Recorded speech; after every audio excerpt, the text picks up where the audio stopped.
toy hunting in Japan with a 6-story tall toy store called Yamishiroya. Will it be any good? So let's get started. I read about this store online and that it is a great place to visit if you are an adult toy collector because they have so many various items. So as we cross the street and head into the store, right away we're greeted with the banner for some Kamen Rider. And as we enter the store, Tamagotchi is one of the first things we'll see. And let's see, coming over to this side, we have some really gorgeous looking Pokemon sculptures. These would make a really nice gift for someone. These are very cute. Coming right over here, we have a bunch of candy, some Squid Game stuff, but let's keep moving on. And in this corner, we have a lot of Beyblades with the stadiums and the Beyblades themselves. Let's take a look to see what's on the other floors. So here's a quick list of everything that's on the floors. For me, the second floor looks interesting, as well as the fifth floor, and maybe the basement. So let's head up to this next floor.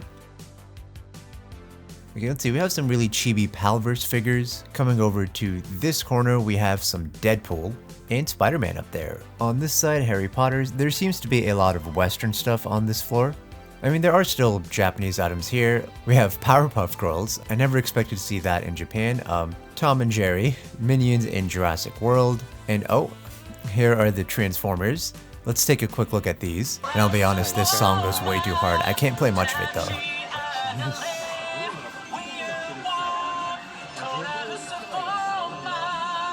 So let's take a quick look. We'll see the Japanese exclusive Bingo Sports. These are Japanese releases of figures that have Western releases besides the Bingo Sports Prime. Some of the core class figures. Transformers 1 Studio Series Megatron. Just a reminder, this footage once again is filmed all the way back in March. So a lot of these figures have already been out for a while. Now here's that Missing Link Optimus, which I finally did get from Kauki's Toy for free. Shout out to them. We have the MPG Ginrai as well as some other MPG figures. There's the Japanese exclusive Dramatic Capture set. I can't exactly make out what this is. This is so funny, he's singing.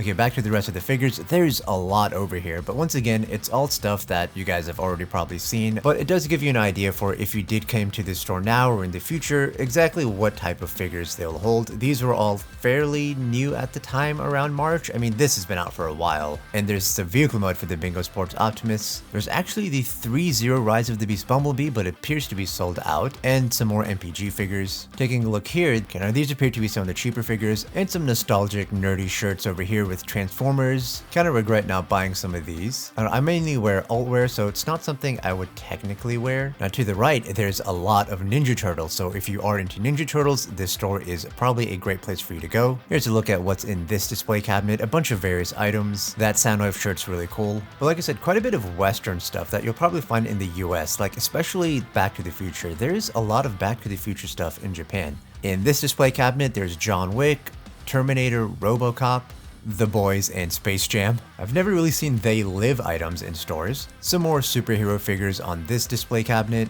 And moving down to this one, there's Star Wars. These are the Bandai Namco figures. I'm not sure how well they fare. I don't really collect Star Wars items. And we'll see some model kits. And as we walk down this way, we'll pass some of the anime items. We can see some Naruto items as well as some shirts. Now let's head up a floor. They're on the third floor, and you know what's really funny? I have to redub all my audio because the Japanese stores are so loud and play lots of music that the audio I recorded here isn't usable. But take a look at these glass sort of sculptures, they seem very cool. A lot of Kirby products in this area. Okay, there's nothing else too interesting in this floor, so we're gonna go up. And on this floor, we're greeted with some model cars, and up here, some planes. I'm definitely finding this store to be more on the kids side of things. We did find some things great for adult collectors, and I think some people might like what's in this store. But overall, this store is definitely more so for kids. We'll get into the more collector stuff here. I mean, this is kind of a collector's item. And here we have some transforming figures that are not Transformers, and they look very, very cool. Here's a closer look at all of them in the display cabinets. I really like these. Maybe when I go back to Japan, I'll try to buy some of these. Okay, on the collector side of things, we have some figure arts. This side, we got more Ultraman. Wow, there's a lot of Ultraman here. And in this corner, tucked away, next to the elevator, we have Kamen Rider. And a few Sentai items. I've seen these around a few times, so it doesn't really grab my attention here that much. But we have a lot of the roleplay items and the belts. Let's take a look at the price here. Around 50 USD. These are like reissues of the deluxe belts, so that is a pretty good price. I own all the original deluxe versions of these besides Mach. On this side, a lot of these soft vinyl figures. I'm not really into these. And in this cabinet are the more collector items with the figure arts. There is a figure arts store in Japan, which I'll show off in a later video. And these statues look absolutely amazing. These are expensive and bringing them home would be a pain in the ass. Like look at this with Ichigo on the motorcycle, that looks amazing. And this drive one really captures my attention. Also, take a look at this elevator. Alright, let's go up. 5th floor. It's so much cooler in the elevator than it is in the rest of the building. I don't know why it's very hot. For some reason, the stores in Japan were really hot when it wasn't even that cold outside.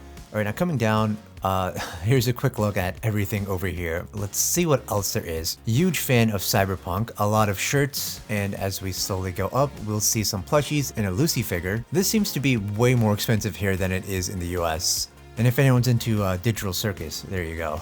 In this cabinet, some more collector's items. We have a pop-up display Summon Skull from Yu-Gi-Oh! With some more characters next to it, and some Street Fighter. Now what's down here is really cool. We have some cases that look like video game cartridges. Yeah, this cabinet seems to have a lot of video game items. Some interesting metal keychains, but behind all that, if you're into Godzilla, I think you might really like what this store has to offer. A lot of very impressive stuff on display. But let's head over to this side where we're going to find Gunpla.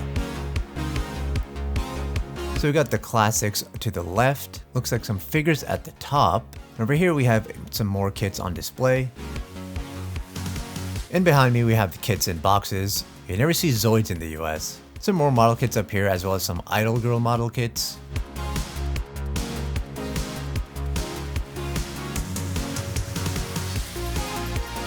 Honestly, didn't know that was a thing. On this side, there's some more mecha items from Good Smile Company, some collector coins. If we zoom in here, we'll see some Gundam ones, that's very cool. This all looks like Nike stuff? Yeah, definitely. Yeah, it's all Nike stuff. Does anyone actually play that game, or do we all just know it because of the cosplayers? I assume this is the Gooner section. So let's take a look at a few more items.